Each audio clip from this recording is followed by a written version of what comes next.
আমাদের চট্টগ্রাম বিশ্ববিদ্যালয় VC Mohammad yes স্যারের আমলে যে শিক্ষক নিয়োগ এবং কর্মচারী নিয়োগের বিষয় ছিল, সেক্ষেত্রে একটা অভিযোগ ছিল যে গত 15 মাসে 142 প্রায় 250 শিক্ষক এবং কর্মচারী নিয়োগ করা হয়েছে বিভিন্ন সিন্ডিকেট সভায় অবৈধভাবে।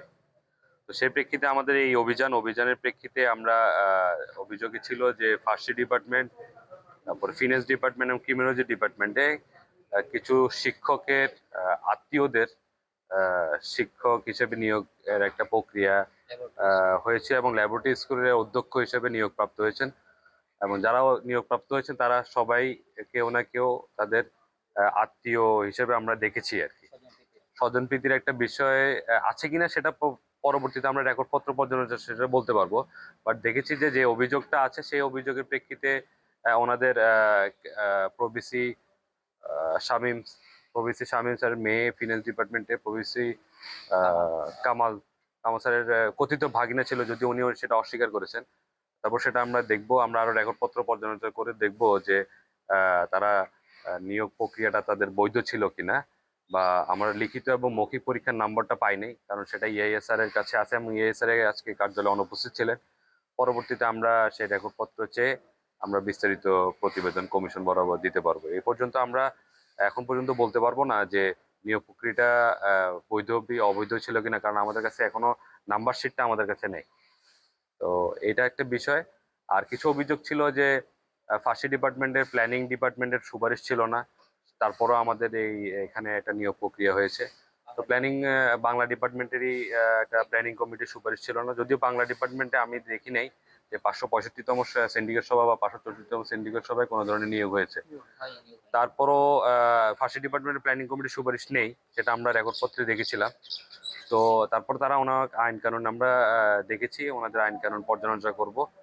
পর্যালোচনাতে আমরা বিস্তারিত প্রতিবেদন কমিশন বরাবর দাখিল করতে পারবো। আজকে কোনো নথিপত্র আপনারা অনুসন্ধান বা চেক করেছেন কিনা এবং সেখানে কোনো ধরনের অসঙ্গতি? আমরা আজকে নথিপত্র দেখেছি, আমরা ইতোমধ্যে বলেছি যে সকল নথিপত্রই আমরা চেক করেছি, শুধুমাত্র নম্বর পত্রটা আমরা চেক করতে পারি নাই। নথিপত্র যেটা চেক করেছি সেটা এই যে ফার্সি ডিপার্টমেন্টের যেটা কথা বললাম যে প্ল্যানিং ডিপার্টমেন্টের সুপারিশ ছিল না, কিন্তু ওনারা যে আইন কানুন আমাদেরকে দেখিয়েছেন যে প্ল্যানিং কমিটির সুপারিশ ছাড়াও কিভাবে নিয়োগ প্রক্রিয়া করা হয় বা নিয়োগ কার্যক্রম সম্পন্ন করা হয়।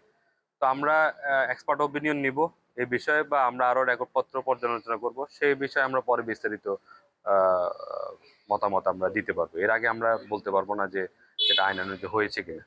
এবং আমরা সবকিছু রেকর্ডপত্র পর্যালোচনা শেষে আমরা বিস্তারিত প্রতিবেদন কমিশন বরাবর দিব। কমিশন যে ব্যবস্থা নিবে সেই ব্যবস্থায় নেওয়া হবে। সরি, আমরা এটা আমাদের আইনে আছে, আমরা এটা 48 ঘন্টার মধ্যে প্রতিবেদনটা কমিশন বরাবর জমা দিই। আমরা 48 ঘন্টার মধ্যে প্রতিবেদনটা জমা দিতে পারি, সক্ষম হই। ইনশাল্লাহ স্যার তো কালকে আসবে, তো কালকে আমরা রেকর্ড পত্র চেয়ে আমরা সঙ্গে সঙ্গে বাহক মারফত পাঠিয়ে দিব। আমরা ইনশাল্লাহ যদি কালকে পেয়ে যাই আমরা পরশু দিয়ে দিতে পারবো।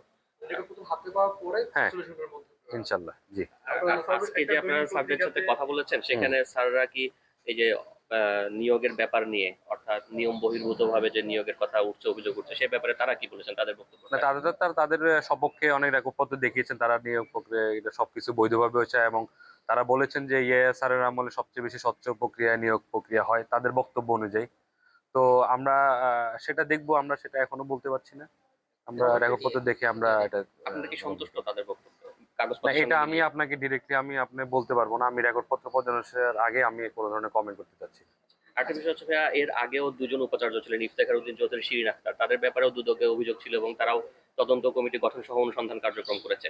সেগুলোর কোনো ফলাফল এখন পর্যন্ত জানা যায়নি। এই ধরনের তথ্য যদি জানতে হয়, আপনারা আমাদের এখানে তথ্য প্রদানকারী কর্মকর্তা আছেন, যে আমাদের দিদি এখানে উপজেলা পর্যায়ের, আর আমাদের তথ্য এই সকল তথ্য আমাদের, তো এটা প্রাইমারি ইনকোয়ারি চলতেছে, যদি মামলা হতো তাহলে পাবলিক ডকুমেন্ট হিসেবে বলা যেত, কিন্তু প্রাইমারি ইনকোয়ারি হচ্ছে আমাদের সচিব মহোদয় পরে আপনাদেরকে আবেদন করতে হবে, উনি আপনাদের তথ্য দিতে পারবে।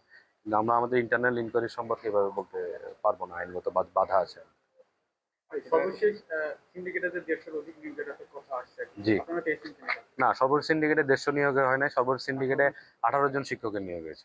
এটা কথাটা, অভিযোগটা মিথ্যা। ওটা হচ্ছে কর্মকর্তা কর্মচারী। কর্মকর্তা কর্মচারী নিয়োগ হয়েছে। একটা দৈনিকে যেটা আসছে সেটা হচ্ছে যে না, নিয়োগ নতুন নিয়োগ না, অনেক অনেক নিয়োগ হচ্ছে স্থায়ী করা হয়েছে। সবকিছু মিলে হয়তো বা কর্মচারী এবং শিক্ষক মিলে হয়তো বা 150 জনের মতো হতে পারে, কিন্তু বেশিরভাগই হচ্ছে কর্মকর্তা এবং কর্মচারী, বেশিরভাগই হচ্ছেন আগের যারা নিয়োগ হয়েছে তাদেরকে স্থায়ীকরণ করা হয়েছে। আমাদের কাছে বিশ্ববিদ্যালয় মারফত একটা তথ্য দিয়েছে, জি। সেটা হলো যে কর্মকর্তা কর্মচারী সহ শিক্ষক সহ 18 জন সহ এবং সিন্ডিকেটের 84 জনের নিয়োগ তারা দেখিয়েছে। ওইটা আচ্ছা। আসলে সত্য কথা। হ্যাঁ, এটা এরকম, ফিগারটা এরকম। আমি যদি ফিগারটা সেটা হচ্ছে যে 18 জন 18 জন শিক্ষক। আর 84 জন সম্ভবত কর্মকর্তা। এরা কর্মকর্তা কি সবগুলো নতুন? সব সব কি নতুন? না, অস্থায়ী ছিল যে অস্থায়ী সব মিলে মিলে মিলে সবচেয়ে সিন্ডিকেট 113 জন নিয়োগ হয়েছে।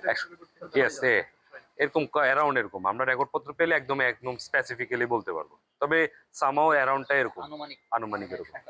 তবে নতুন না, সব 18 জন নতুন শিক্ষক নিয়োগ, আর কর্মচারীদের নতুন হয়তো বা হাইয়েস্ট হয়তো বা 40-50 জন হবে এরকম।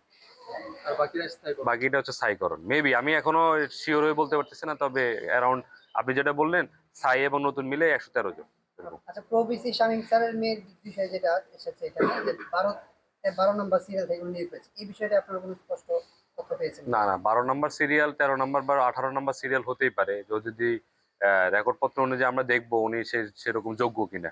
ভাইবা প্রেজেন্টেশনের মার্ক আছে, ওগুলো আমরা দেখে বলতে পারবো, এটা এছাড়া পর্যালোচনার আগে আমরা বলতে পারছি না।